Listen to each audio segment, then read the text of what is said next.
The nothing becomes something in the waiting time. Riddler!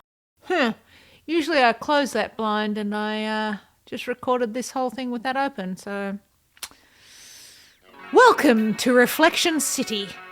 I see you. I welcome you. Welcome. Here we are again. This one is called How to Find Your Jam. I'm interested to find out because I don't know. Do I secretly know? I might secretly know. There's going to be a lot of reflection in my stupid glasses and I apologise for that, but... That's life. Get over it. This week's post came about because... Is it that way or that way? I scroll through a lot of creative feeds. RSS feeds. I don't know if you know what RSS feeds are. They're kind of old. Like... me. I'm getting older. Anyway, I was on Swiss Miss, You're late. Oh. which is a consistent source. That's source, not sauce, as in tomato sauce. Who brought the sauce? Of creative inspirations. And I found this video about this artwork called Atascoa, In English, please. which means jam in the Basque language. Oh, what a coinkydink. This week's post had something to do with jam.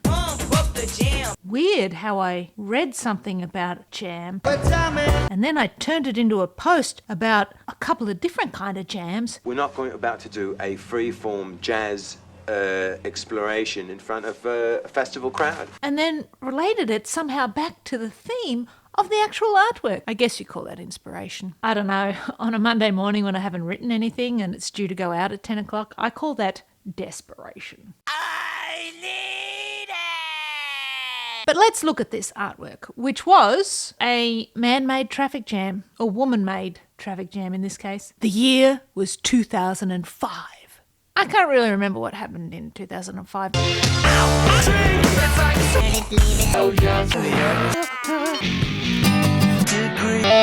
So, it's 2005, and this Spanish artist, Maida Lopez, she put up some local flyers inviting people to drive their little motor vehicles up to this little hamlet in the Pyrenees, and they were going to create a traffic jam on purpose. This is, 2005. Traffic jams make people angrier now than they maybe did back then. I don't know.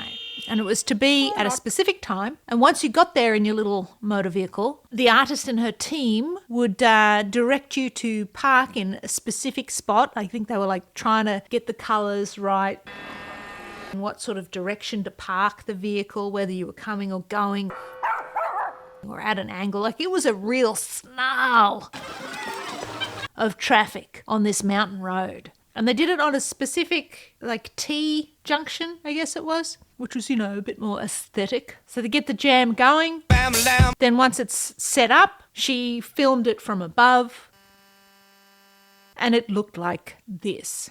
Oh, pretty. I love little European cars. They're so cute and small. Not like American cars, which are so big and... says Janine, who drives a pickup truck. And of course, this is art. So it's not just you drive up there, you park your car and that's it. They actually had organised food. It's a little bit of a socialisation kind of thing. People got together and they actually talked about the value of the piece, what it was trying to say. And it was jammed for 4 hours. And then after the 4 hours, they got in their cars and off. Like all traffic jams, they eventually clear, which we will be rounding back to shortly. It's important. Just remember that idea. They eventually clear. So what do you think the purpose was of this artwork? In the video I watched, they seemed to be saying that we're very goal-oriented. And when we get stuck in something like a traffic jam, that is an obstruction to the goal. But what if the waiting was the goal? I don't know if they spent 4 hours talking about that while they were eating tapas or something. That actually sounds really nice. Philosophising while eating tapas, probably drinking good Spanish wine. If anybody orders Malone, I'm leaving. It is the Basque country after all. Ah, idyllic. Pyrenees. Probably great cycling up there too. Probably. I know there is. I kind of took that idea of waiting being a goal, but I put my own little Janine noodleation spin on it because when it comes to creative process. I think it's something else. Waiting is an essential component of getting your idea birthed. I don't know why I did that like vomit. That's not really birth, but to get it out of your brain and in some semblance of existence. You have to wait and trust that it will come. And so this idea of jams, creative blocks, writer's blocks, the jam is just part of the process. If you were to ask me if I've ever had writer's block, I would say no. But I think that's just because I've rebranded writer's block in my mind. For me, it's just waiting. The process of sitting in the frustration of not having the idea, waiting, trusting that it will come. Well, there's two types of waiting in my mind. There's the active waiting where you're actually seated at the desk or you've got your notebook out and you are actually like scribbling and trying to like hit on something. You're just waiting for the nothing to become something because it's all there. That's what I trust in. The nothing just hasn't revealed itself as something yet. Probably makes no sense. And then the second type of waiting is called procrastinating. Not procrastinating, procrastinating. That happened right here, right now. I'm pretty excited by this, guys. I don't have a pen to write. I don't need to write this down. I'm recording it. This is great. Procrastinating. I might be a genius. So, the post. What other kind of jams are there? Log jams, paper jams, He's no paper jam. actual jam, There's nothing quite like homemade jam. jam sessions. So the whole structure of the post, I wrote around those kinds of jam. Because it's in the jam. Homemade preserves, that would be lovely. That's how you find your jam. Jimmy jams. I didn't do Jim jams. You know, sometimes people say that songs are in the air, or I sometimes say it's in the ether. And you think about these things being outside of your head, just being around you, and you just have to pull them into you. But really, it's all in your head. But if you think of it as your consciousness being outside of you, then it almost feels like you can grab them more easily. You're so wise. I really should look into becoming a hippie. You're like a miniature Buddha.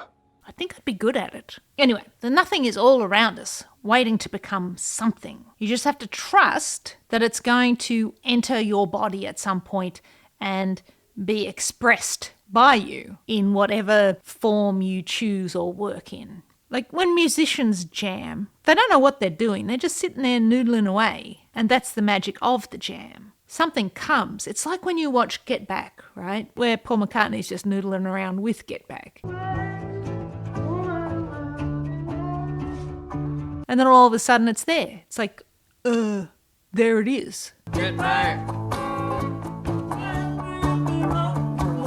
Musicians have got it right because when they jam, they know they're just trying to hit on something, right? Whereas the other kinds of jams, it's easy to get frustrated. Traffic jams don't last forever.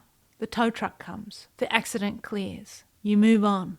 All the time that you're sitting there in the waiting, and the nothing is all around you. And you literally say nothing's happening. That's right, nothing is happening. Nothing is becoming something. That's because you're waiting in it, you're sitting in it, you're stewing in the nothing so that it becomes something. Now I'm talking in riddlers. Hold it, Riddler. Riddler! But you get what I mean. Trust in the wait. You're not blocked, you're just waiting. I don't wanna wait for our love to be over. Procrastinating. It's beneficial to your art. I think I'm done talking in riddles this week. Let us leave this place. Let us away to our boudoirs or kitchens. I'm going to make some hummus. And I'll see you next week.